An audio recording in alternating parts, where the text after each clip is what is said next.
Aviso: este vídeo contém altas doses de fetichização de corpos masculinos, falocentrismo e nenhuma preocupação em chamar homens héteros de feios em caso de eles serem bolsonaristas ou apenas feios mesmo. Saiu a notícia confirmadíssima de que o Globoplay está preparando um documentário sobre a extinta revista G Magazine, que desbravou aí o universo do nu frontal masculino com ereção no espaço nobre das bancas de revista. Eu vou explicar. Para ver um homem pelado de pinto duro numa revista, naquela época a gente tinha antes que comprar revistas de sexo, em especial sexo hétero, embora houvesse as de gay também, mas eram mais raras, e as revistas sempre estavam embaladas em sacos plásticos, às vezes pretos, e alocados e organizados em áreas não nobres de uma banca de revista, onde somente as pessoas adultas muito interessadas saberiam e procurariam por elas ali. Após anos de hegemonia da revista Playboy em espaço nobre das bancas, estampando grandes nomes de mulheres peladas explicitamente em suas páginas, a G Magazine quebrou esse tabu, que era um tabu machista, patriarcal, homofóbico, porque sim, a exploração e comercialização do corpo feminino sempre foi muito normalizada, mas a do homem não, porque os homens não permitiam. Enfim, finalmente o tabu foi quebrado e só ganhou proporções no Brasil graças ao público gay, que era o principal consumidor da revista. Olha só que contradição. Os homens héteros sempre se sentiram muito à vontade para ir comprar as suas revistas de famosas peladas na banca, mas as mulheres héteros não. Em geral, elas viam quando os seus amigos gays compravam. Eu vivi isso. As minhas amigas todas viam as minhas G Magazine, a minha coleção secreta que eu escondi em cima do guarda-roupa para que minha mãe não achasse. E não, eu não era adolescente naquela época não, eu já era adulto. Mas eu também não era assumido ainda, então tinha que esconder. E eu penso que um dos grandes problemas da G Magazine é que era uma revista para gays, por isso se chamava G Magazine, mas onde só tinham quase sempre modelos e artistas e celebridades heterossexuais. Era um tempo que os artistas não se assumiam. Vários atores que pousaram para a revista se assumiram anos e anos depois, como o Nico Puig, mas a maioria de fato era hétero, ganhando dinheiro de gay, ou seja, foi o primeiro grande pink money editorial. A revista tinha assim um conteúdo além das fotos, tá? Mas não chegava a ser exatamente uma Playboy, onde grandes colunistas escreviam matérias importantíssimas e muita gente lia a Playboy pelo conteúdo, pelas matérias, além das fotos das gostosas. A G Magazine não, ela era bem fraca em termos de miolo editorial. Não tinha muitos factoides e os anúncios publicitários, as páginas de anúncio, pareciam um jornalzinho de bairro, aqueles panfletos de supermercado. Por quê? O mercado anunciava com mulheres peladas há séculos, mas guardava resistência em anunciar com homens pelados. Então os anúncios quase sempre eram de saunas, coisas relacionadas a gay mesmo, e era muito ruim. E por que isso acontecia? Eu já dei a resposta lá no começo. A estrutura do patriarcado nunca quis que seus corpos explorados fossem mercadoria, mas esse definitivamente não é o assunto deste vídeo. Inclusive, eu já militei até demais aqui nessa introdução, tá? Nesse vídeo, eu, como fã e colecionador que fui, eu vou listar os 5 top homens que eu mais gostei de ter visto. Só 5. Eu sei que é praticamente impossível, vai ter choro, mas é isso. É um baú de memórias, não serve como valor documental. E também os 5 que eu mais desgostei. E claro, um pouquinho de curiosidade de cada edição. Vem comigo.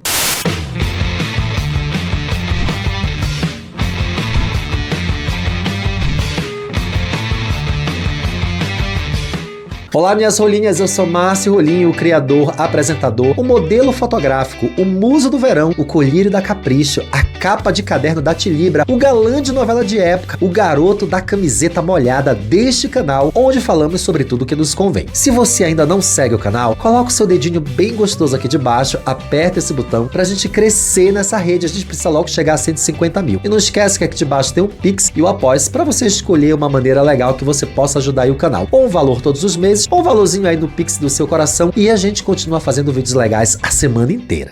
Bem, eu acho que eu já alimentei as militantes sedentas por discussões com recortes sociais lá na introdução, e como eu disse, agora é hora de reviver emoções. Mas antes disso, eu acho que vale a pena ressaltar que hoje, em 2024, quando esse vídeo está sendo gravado, seria inconcebível ter um editorial voltado para homens gays com homens héteros pelados nas suas capas. Seria ofensivo, incorreto, inapropriado, e qualquer site que se propõe a fazer isso está fazendo de forma errada. Não estou dizendo que tem site que faz, não estou dando shade em ninguém, não estou jogando em direta. Nada disso. Eu só tô dizendo que fazer conteúdo para LGBTs com pessoas que não se identificam como LGBTs não tem valor para nossa comunidade.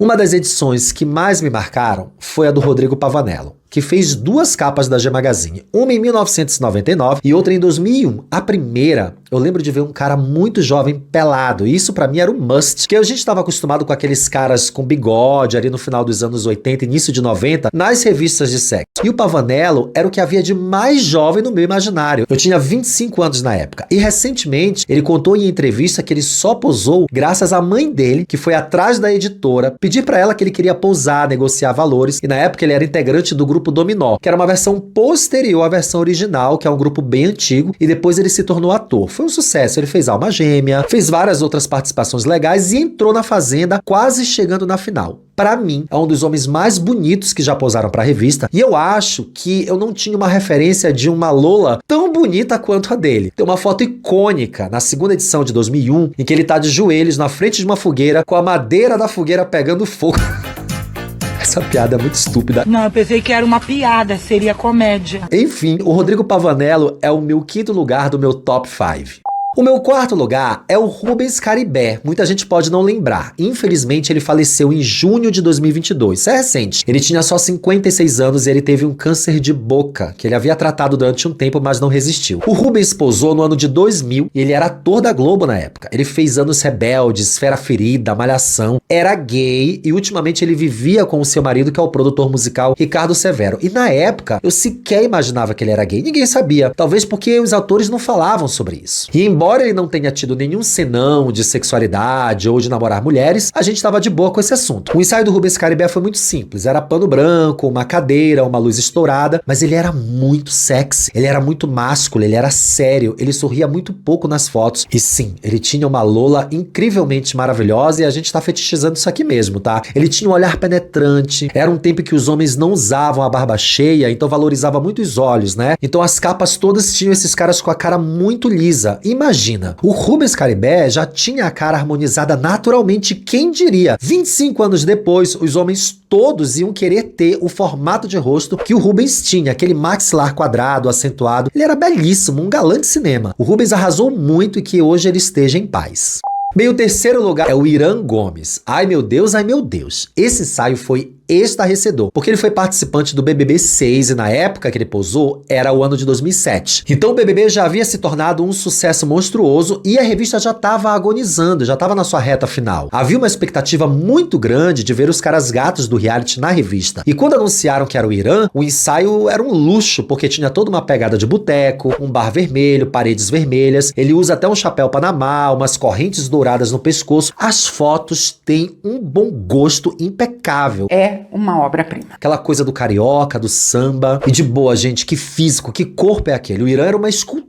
Ele estava ali como uma estátua para ser admirada. Foi uma das edições da reta final de maior repercussão, tá? E o Irã, ele é ator, ele não tem muitos seguidores no Instagram. Em 2020 ele deu uma declaração na Ball de que o BBB atrapalhou muito a sua carreira, que por isso que ele não decolou e que sim, ele teria se arrependido de ter participado do programa. Ao contrário de alguns modelos que pousaram para a revista e que fizeram algum dinheiro, como o Pavanello, que contou até que ele comprou um apartamento, o Irã já pega uma revista bem decadente, com os cachês mais pífios, tendo que cumprir meio que uma agenda que foi deixada pela Playboy, que no comecinho do Big Brother meio que obrigava as meninas ali a assinarem um contrato e a posar caso a revista quisesse. Enfim, é um dos ensaios mais belos da G Magazine do Irã. Ele é o meu top 3.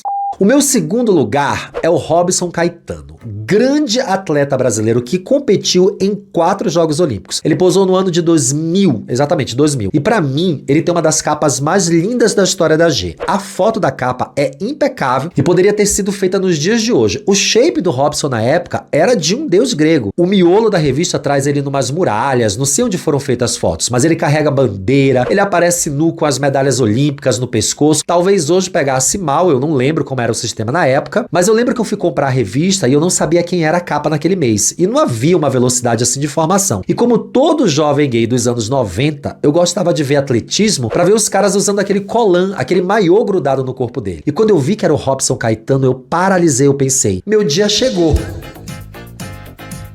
É hoje que finalmente eu vou ver o que tem atrás daqueles shorts de lycra desses corredores. E olha, gente, não decepciona, viu? O Robson entregou tudo na edição linda dele.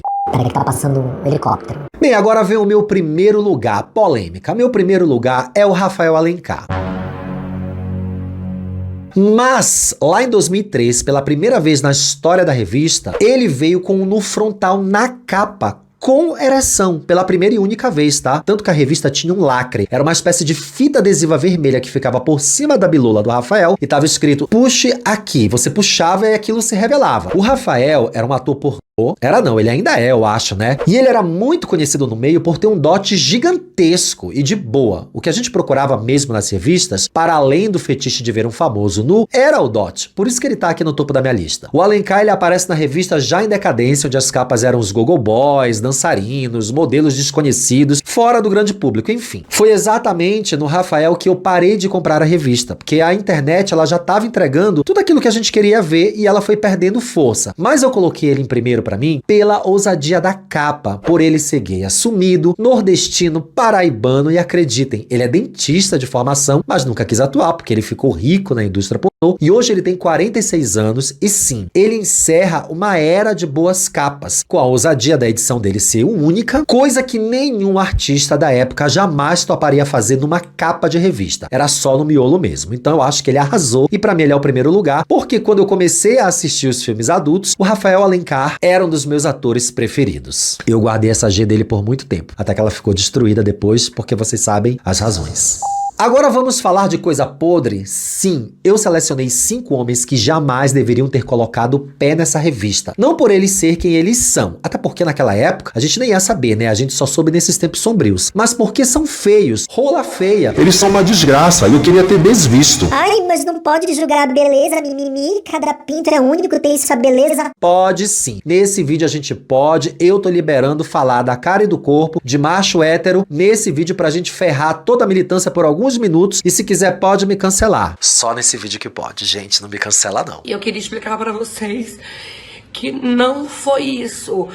Apesar de ter parecido, não foi. Em quinto lugar vem o Latino. Meu Deus do céu. Por que o Latino fez aquilo? Visto que ele já era uma desgraça no tempo em que ele era famoso. As pessoas já tinham ranço do Latino naquela época. Ele era uma espécie de Carlinhos Maia da época dele. Tinha um secto, pessoas que gostavam dele, consumiam o produto dele, seguiam ele, que eu particularmente até hoje eu não sei o que ele fazia, se era música, se era ator, enfim. Mas ele já se comportava como um chorume. Ele só falava abobrinha na TV, ele já tinha declarações tortas e anos depois ele se demonstrou uma paquita de fascista, como era de se esperar. O ensaio é de um mau gosto, ele tá dentro de uma sauna de madeira, daí ele coloca a bilola dele por uma cerca de madeira numa fazenda, mistura o chapéu com uma camiseta branca, é um vômitozinho que sobe bem aqui, enche a boca e a gente engole porque a gente não tem local pra cuspir. Nunca vejam essa revista. Em quarto lugar da desgraça, eu vou ser bem escroto agora, tá? É o Roger, do Traje a Rigor. Não apenas pelo chorume político que ele se tornou, e a gente nem consegue imaginar como isso aconteceu, sendo que ele tinha uma banda de rock de sucesso nos anos 80. Enfim, quem não entendeu o problema, eu não vou fazer esse recorte aqui. Mas é porque ele é feio demais. Quem teve essa ideia tosca de colocar aquela lata esburacada, que parecia que foi triturada numa máquina de moer carne numa capa de revista de homem nu, gente? Essa pessoa que escolheu ele não olhou antes os dentes dele? Quem foi que pagou cachê pra gente ver aquele peru com cara de sujinho que molha uma tristeza, dura uma vergonha? Quem em sua sã consciência colocou uma regata nele e sentou ele numa lajota de motel de beira de estrada pra fazer uma foto de boa? Que tragédia, jamais vejam essa revista. Em terceiro lugar da desgraça, temos aí uma capa que de tão ruim, ninguém jamais vai lembrar, mas eu lembro porque eu comprei aquilo. Ele se chama Lucas Pugliese e ele se apresentava como sósia do jogador Kaká.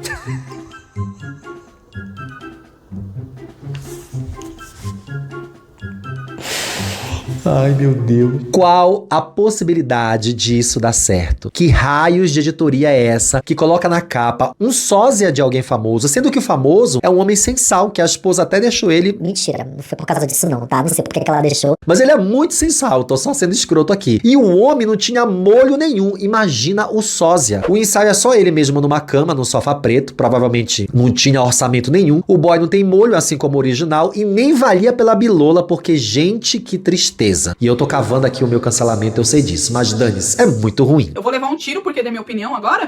Em segundo lugar da desgraça é o irmão do cantor Vavá, que a essa altura ninguém aqui mais sabe quem é, o Vavá, tá? O irmão dele se chamava, ou se chama, Márcio Duarte. É a cara do irmão, obviamente, porque eles são gêmeos. É que na época ninguém sabia quem ele era, tipo, ele era o irmão do Vavá. Também de baixo orçamento, levaram o cara pra uma praia, mas esqueceram de botar um solzinho nele pra ele pegar ou fazer um bronzeamento, porque ele tá mais pálido que parece que ele tomou um susto. Fizeram umas fotos nas pedras, na água, na areia e foi só. Cara de nada, sem expressão. E olha, você escroto de novo. Essa é uma das bilolas mais sofridas da revista. Eu queria poder mostrar aqui se levar uma punição da plataforma. E claro, um processo dele, né? Mas enfim, é uma das edições mais mal vendidas da história da revista. Em primeiro lugar da desgraça, pra mim, tá? Foi o ensaio do Matheus com o filho Kaique, o Matheus Carriere e o Kaique Carriere. Eu achei a edição de um mau gosto, bem como outras edições com irmãos gêmeos juntos, tá? Pra mim, nunca funcionou muito bem, mas isso é uma questão minha. Eu não tô desmerecendo o ensaio do Matheus, que é incrível. Inclusive, ele fez um com o Alexandre Frota, que é maravilhoso. O Frota deve ter feito 3 ou 4 edições, eu gosto de todas. Enfim, eu não fico confortável vendo pai e filho de pau duro fazendo cara de sensualidade, pose sexy, quase meio que se tocando, é uma coisa muito estranha. Eu achei um dos números mais desnecessários. Mas como eu disse, é questão de gosto e fetiche. E vale ressaltar que o Kaique, o filho, herdou todo o talento do pai. Inclusive, olhando direito, acho que ele tem um talento bem maior que o do pai dele.